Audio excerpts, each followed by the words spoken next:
अब हम देखेंगे कि यूक्लिड्स डिवीज़न लेमा क्या होता है।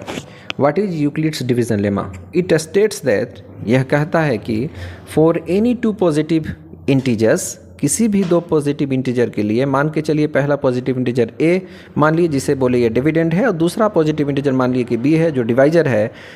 There are unique positive integers, unique positive integers होते हैं। मान के चलिए दो यूनिक पॉजिटिव इंटीजर जिसमें एक q है जिसे कोशेंट है, और दूसरा यूनिक पॉजिटिव इंटीजर r जिसे कह दिए रिमाइंडर है। यूक्लिड डिवीज़न लेमा कहता है कि for any two positive integer, किसी भी दो पॉजिटिव इंटीजर्स के लिए, मान के चलिए एक पॉजिटिव इंटीजर a और दूसरा b, a को कह दिया डिविडेंड है, b को कह दिया डिवाइजर है।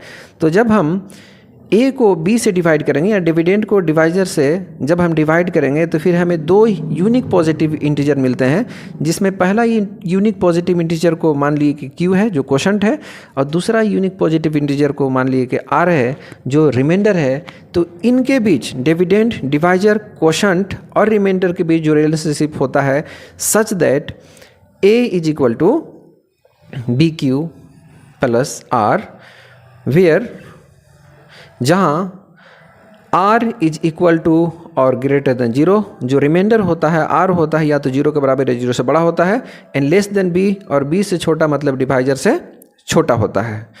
चूँकि हम मान लिए हैं कि जो a है वो डिविडेंड है, इसीलिए हम लिखेंगे a is equal to B Q plus r को डिविडेंड इक्वल टू b को मान लिए हैं कि ये डिवाइजर है, सो लिखेंगे डिवाइजर, q कोशेंट है तो लिखेंगे कोशेंट, और r रिमाइंडर है तो इसीलिए हो जाएगा dividend is equal to divisor into quotient plus reminder.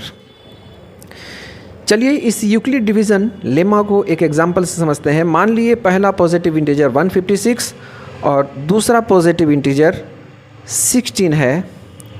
मान लिए कि a डिविडेंड है, मतलब a इज इक्वल टू 156, और b को मान लिए कि डिवाइजर है, मतलब b इज इक्वल टू 16। तो 16 से अब हम 156 को जब हम डिवाइड करेंगे तो 9 टाइम्स में हो जाएगा 144। तो 156 में से हम 144 को जब सब्सट्रैक्ट कराएंगे तो हमारे पास रिमाइंडर हो जाएगा 12। तो हम यूक्लिड डिवीज़न लेमा को अप्लाई करेंगे। 16 156 के लिए हो जाएगा 156 is equal to 16 into 9 plus 12 EDL1, मतलब यूक्लिड डिवीज़न लेमा अभी एक बार यूज किए। मान लिए कि ये स्टेप 1 है, चूँकि अभी मेरे पास रिमाइंडर 0 नहीं है, रिमाइंडर 12 है, इसलिए 12 से फिर हम डिवाइड करेंगे 16 को। तो 12 से जब हम 16 को डिवाइड करेंगे तो 1 टाइम्स में हो जाएगा 12, 16 माइनस 12, जगह 16 में से 12 घटाएंगे तो हमारे पास रिमाइंडर 4 हो जाएगा। तो फिर हम 12 और 16 के लिए यूक्लिड्स डिवीज़न लेमा को अप्लाई करेंगे। तो हमारे पास डिविडेंड है 16, तो लिखेंगे 16 is equal to divisor 12 into quotient 1 plus r 4 है, तो ये हो जाएगा EDL2। मान लिए कि 2 है, अभी भी रिमाइंडर 0 नहीं है, रिमाइंडर 4 है। तो इस रिमाइंडर 4 से हम 12 को डिवाइड करेंगे तो थर्ड टाइम में 3 टाइम में हो जाएगा, 4 3 जा 12। तो 12 में से 12 को जब सब्सट्रैक्ट करेंगे तो हमारे पास अब रिमाइंडर हो जाएगा 0। यूक्लिड डिवीज़न लेमा को अप्लाई करेंगे 12 एंड 4 के लिए। 12 इज इक्वल टू 4 इंटू 3 जो कोशेंट है, रिमाइंडर 0 है, प्लस रिमाइंडर 0, ये हो जाएगा EDL3, मतलब यूक्लिड डिवीज़न लेमा 3। ये स्टेप 3 यूज कर लिए।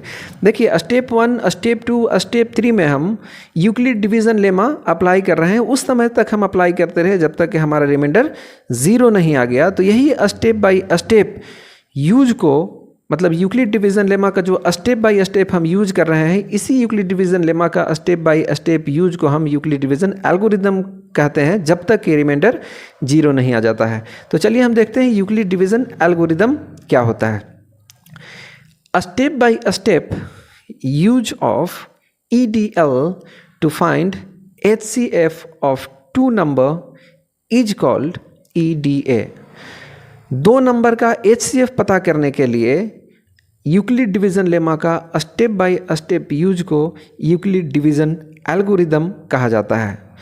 यूक्लिड डिवीज़न लेमा में हम 2 नंबर को उस समय तक डिवाइड करते रहेंगे जब तक रिमाइंडर 0 नहीं आ जाता है, और जो लास्ट डिवाइजर होगा जिसकी वजह से रिमाइंडर 0 हो जाएगा, वही लास्ट डिवाइजर 2 नंबर के HCF होगा। तो यहाँ पर लास्ट डिवाइजर 4 है जिसकी वजह से रिमाइंडर 0 है। नीचे हम लिख दिए last divisor whose remainder is 0 is HCF of 2 नंबर। लास्ट डिवाइजर जिसका रिमाइंडर 0 होता है, 2 नंबर के HCF होता है, तो रिमाइंडर, तो यहाँ लास्ट डिवाइजर 4 है जिसके वजह से रिमाइंडर 0 आया है, इसलिए HCF of 156 and 16 will be 4, ये 4 हो जाएगा।